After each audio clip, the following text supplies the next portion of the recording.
नमस्कार दोस्तों, आज हम जानेंगे मिस्र के अद्भुत पिरामिडों के बारे में जो आज भी दुनिया भर के वैज्ञानिकों के लिए एक रहस्य हैं। आपको जानकर हैरानी होगी कि ग्रेट पिरामिड प्राचीन दुनिया के 7 अजूबों में शामिल एकमात्र संरचना है जो आज भी अपनी जगह अडिग खड़ी है। 4500 साल से भी ज़्यादा पुरानी ये इमारतें आज भी इंसानों को हैरान करती हैं। प्राचीन मिस्र के इजिप्ट पिरामिड्स। संपूर्ण विवरण और रोचक तथ्य। पिरामिड क्यों बनाए गए थे? मिस्र के पिरामिड वहाँ के तत्कालीन फ़ैरो यानी सम्राटों की कब्रें और स्मारक स्थल थे। इन पिरामिडों के भीतर राजाओं का शरीर मम्मी बनाकर सुरक्षित दफनाया जाता था ताकि वह परलोक में भी सुरक्षित रहे। इनके साथ भोजन, आभूषण, कपड़े, बर्तन और कभी कभी सेवकों को भी दफनाया जाता था। History part. इजिप्ट के पिरामिड्स का इतिहास लगभग 2600 ईसा पूर्व का माना जाता है। सबसे बड़ा और प्रसिद्ध है ग्रेट पिरामिड ऑफ गीज़ा, जिसे फ़ैरो खुफू के लिए बनाया गया था। इसे बनाने में करीब 20 साल लगे और लगभग 23 लाख पत्थरों का इस्तेमाल हुआ। हर पत्थर का वजन 2 टन से लेकर 15 टन तक था। ये पिरामिड 146 मीटर ऊंचा था, जो हज़ारों सालों तक दुनिया की सबसे ऊंची ह्यूमन मेड स्ट्रक्चर रहा। सोचिए, आईफिल टावर बनने तक किसी इंसान ने इससे ऊंची इमारत नहीं बनाई थी। मुख्य pyramid great pyramid of Giza. मिस्र में करीब 138 पिरामिड हैं, लेकिन गीज़ा के 3 पिरामिड सबसे प्रसिद्ध हैं, खुफू, खाफरे और मेनक्योर। गीज़ा का ग्रेट पिरामिड प्राचीन संसार के 7 अजूबों में से एकमात्र आज भी मौजूद आश्चर्य है। ये दुनिया की सबसे ऊंची संरचना लगभग 4300 वर्षों तक रहा, 450 फुट यानी कि 138 मीटर ऊंचा और 13 एकड़ में फैला। आर्किटेक्चर और मिस्ट्री। सबसे हैरान करने वाली बात यह है कि पिरामिड्स का अलाइनमेंट बिल्कुल सही दिशा में है। नॉर्थ, साउथ, ईस्ट और वेस्ट। आज भी इतने परफेक्ट तरीके से किसी मॉडर्न बिल्डिंग को अलाइन करना मुश्किल है।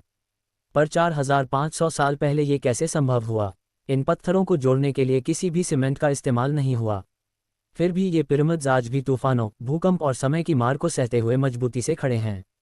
इस विशाल संरचना को बनाने में लगभग 23 साल लगे और करीब 2.3 मिलियन यानी कि 23 लाख पत्थर के ब्लॉक्स लगाए गए, जिनमें से प्रत्येक का वजन 2-30 टन था। इसकी बनावट इतनी परफेक्ट है कि आज की आधुनिक तकनीक से भी ऐसा निर्माण दोहराना लगभग नामुमकिन है। इसके चारों ओर की दीवार इतनी सटीकता से बनाई गई है कि जोड़ों में एक ब्लेड भी नहीं घुस सकती। मैथमेटिक्स और साइंस। ग्रेट पिरामिड की डायमेंशंस भी चौंकाने वाली हैं। अगर उसकी ऊंचाई और बेस को कंपेयर करें तो रेशियो बिल्कुल वैसा ही निकलता है जैसा पाई का होता है। पाई इक्वल्स 3.14। इतना परफेक्ट मैथमेटिकल नॉलेज उस समय कैसे पॉसिबल था?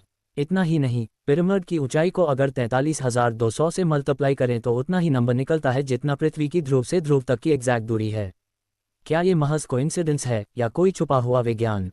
पर्पस और बिलीफ। इजिप्शियंस मानते थे कि फिरौन राजा मरने के बाद भी जीते हैं और उनका स्पिरिट अमर रहता है। इसलिए पिरामिड्स को सिर्फ कब्र नहीं बल्कि गेटवे टू आफ्टरलाइफ यानी परलोक की यात्रा का द्वार माना जाता था। इसीलिए पिरामिड्स के अंदर सीक्रेट चेंबर्स बनाए गए जहां फिरौन की मम्मी, खजाना, सोना और रहस्यमयी चीज़ें रखी जाती थीं। पर आज भी पिरामिड्स के कुछ हिस्से अनएक्सप्लोर्ड हैं। कहा जाता है कि वहां ऐसे रूम्स हैं जिन्हें मॉडर्न टेक्नोलॉजी से भी डिटेक्ट किया गया है, लेकिन आज तक खोला नहीं गया।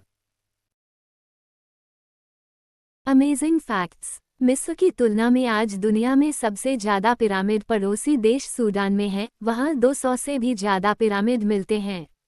ग्रेट पिरामिड के आंतरिक तापमान साल भर लगभग 20 डिग्री सेल्सियस स्थिर रहता है, चाहे बाहर की जलवायु जैसी भी हो। वैज्ञानिकों के मुताबिक गीजा के तीनों पिरामिड आकाशगंगा के ओरियन बेल्ट के 3 तारों की सीध में बने हैं। राजाओं के लिए बनाए गए मुख्य पिरामिड के पास उनका मृत्यु मंदिर, मॉर्चुअरी टेम्पल, घाटी मंदिर, वैली टेम्पल और अन्य सहायक पिरामिड भी बनाए गए थे। पिरामिड के ऊपर कैपस्टोन या टॉप स्टोन सोने या कीमती पत्थर का होता था, लेकिन आज वो गायब है और रहस्य बना हुआ है। कौन से रहस्य आज तक अनसुलझे हैं? इतने भारी पत्थरों को इतनी ऊंचाई तक कैसे लाया गया, इसका कोई एकमत वैज्ञानिक जवाब नहीं है। कुछ सिद्धांत कहते हैं कि उन्होंने रैंप बनाकर या फिर विशेष तकनीक का इस्तेमाल किया होगा। आज तक वैज्ञानिक इसकी कई विस्मयकारी आंतरिक संरचनाओं, गुप्त कमरे, वेंटिलेशन शाफ्ट, परफेक्ट एंगल का संपूर्ण रहस्य नहीं सुलझा पाए हैं।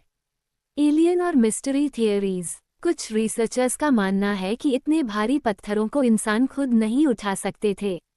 शायद किसी एडवांस टेक्नोलॉजी का इस्तेमाल हुआ। और कई लोग तो ये तक कहते हैं कि पिरामिड्स को बनाने में एक्स्ट्राटेरेस्ट्रियल यानी एलियंस की मदद ली गई थी। क्या